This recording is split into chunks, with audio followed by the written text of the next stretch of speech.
Missing child Kryon Horman.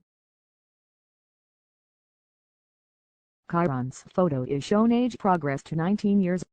He was last seen at school on June 4, 2010.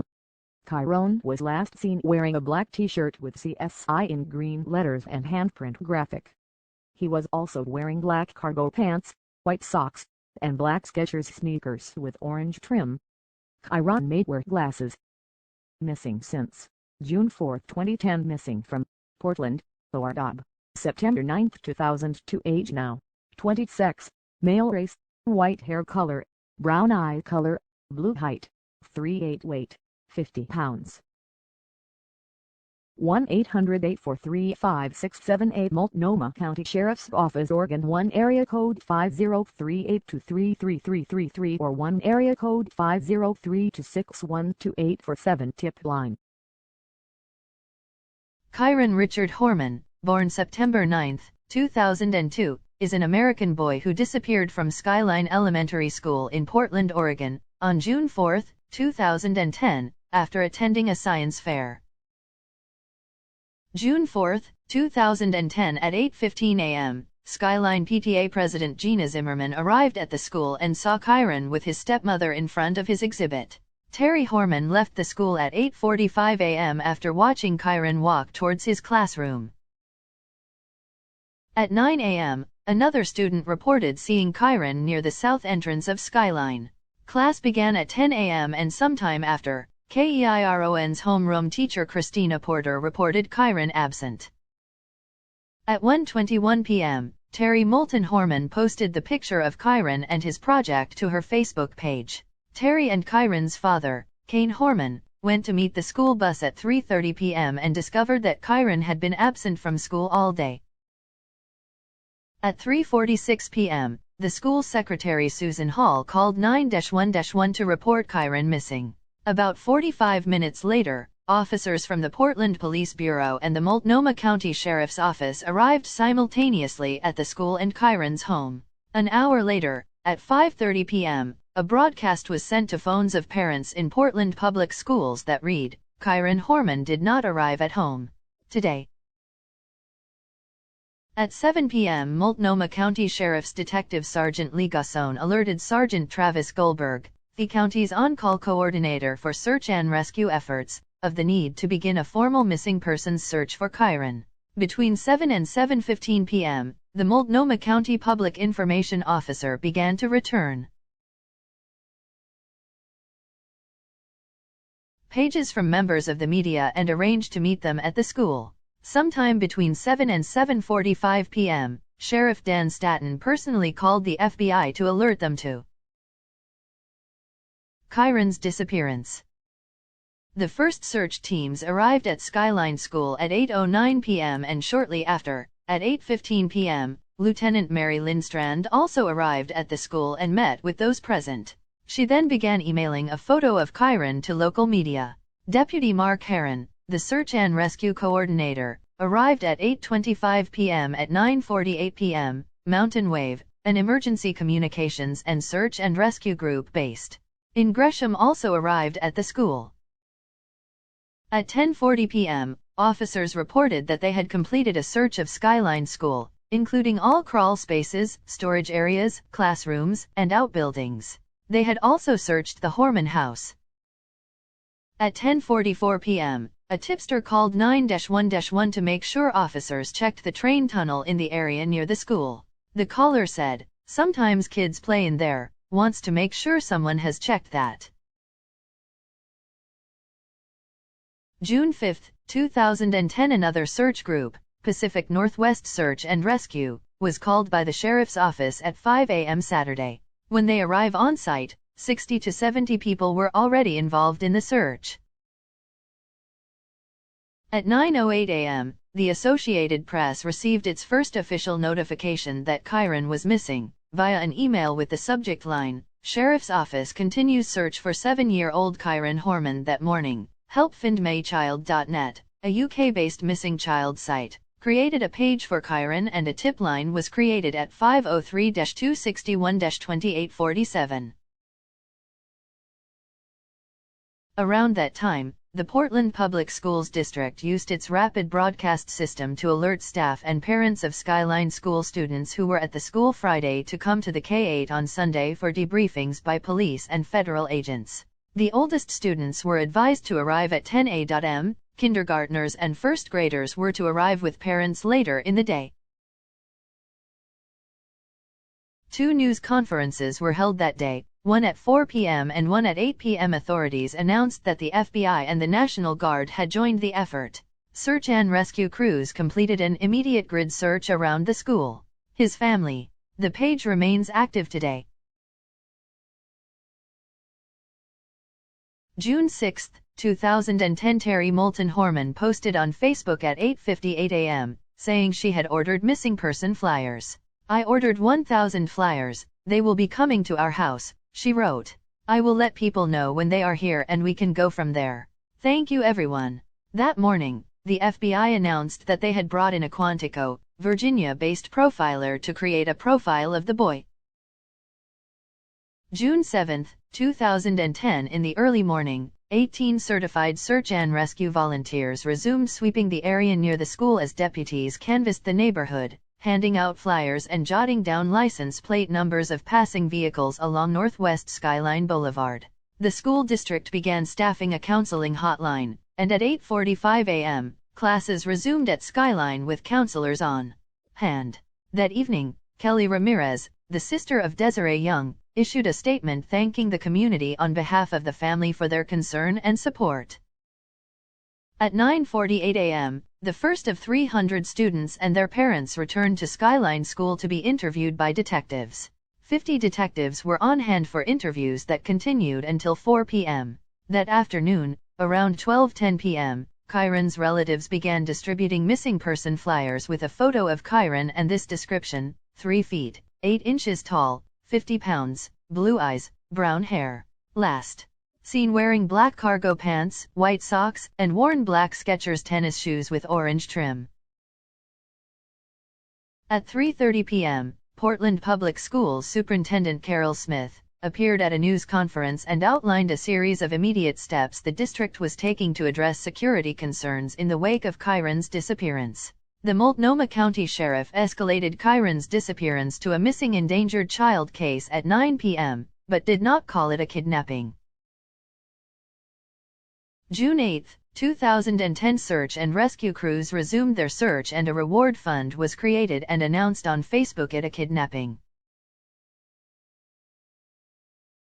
June 9, 2010 search and rescue crews resumed their search for Kryon in the morning, and Terry Moulton Horman made her Facebook wall private. At 11 a.m., FBI spokeswoman Beth Ann Steele said the Horman family is not speaking to the media because they do not believe it's in the best interest of finding Kryon. At noon during a news briefing, Multnomah County Sheriff's Captain Mike Schultz read a statement from Kryon Horman's immediate family. Kyron's family would like to thank people for support and interest in finding their son. The outpouring of support and continued effort strengthens their hope. We need for folks to continue to assist us in our goal. Please search your properties, cars, out, buildings, sheds, etc. Also check with neighbors and friends who may be on vacation or may need assistance in searching. There are a lot of resources here to help you search, so please don't stop. It is obviously a difficult time and they want to speak to the public so you can hear it from Kyron's family as they come together to share their message. Their objective is to keep the focus on Kryon and not about anything else. Portland Mountain Rescue received a call from the Multnomah County Sheriff's Office to join the search at 9:45 p.m.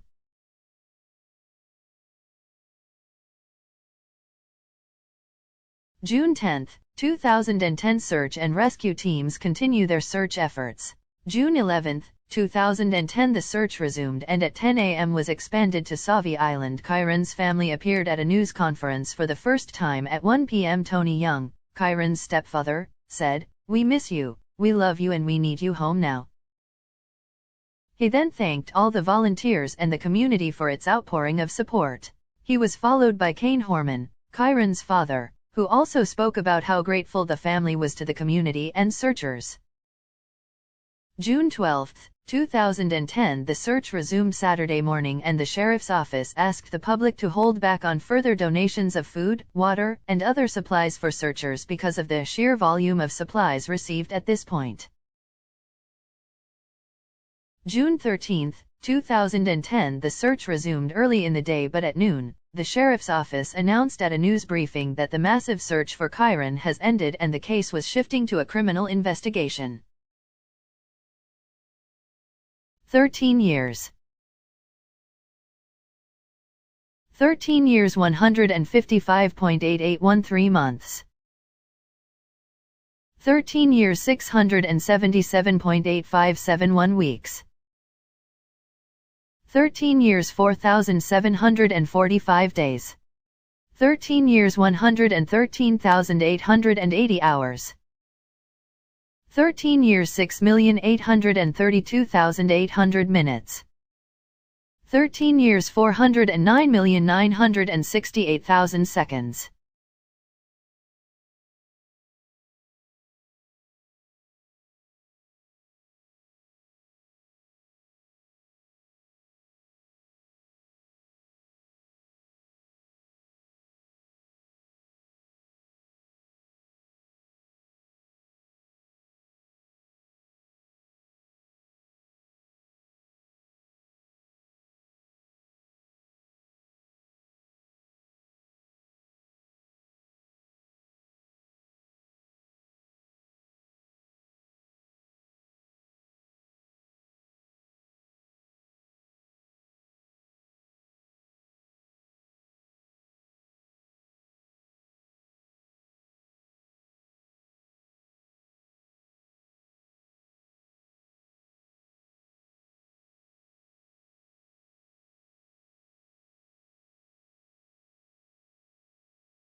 staring.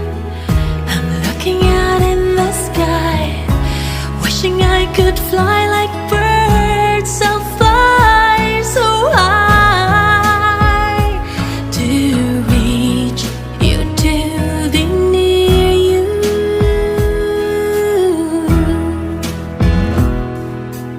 Years will pass and leaves will fall, all the seas will dry.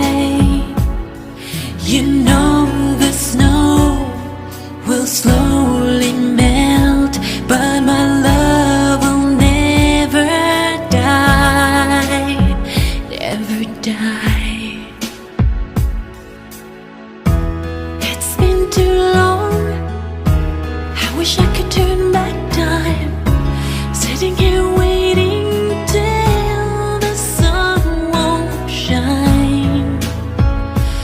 I'll wait till you can hear me.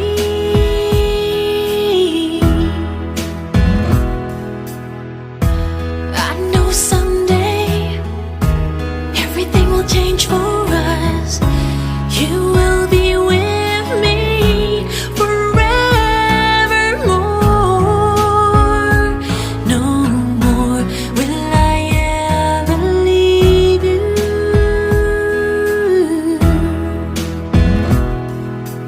Years will pass and leaves will fall, all the seas will dry.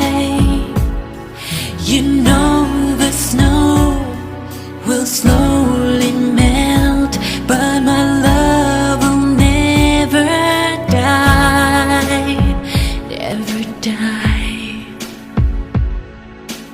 Years will pass and leaves will fall, all the seas will dry.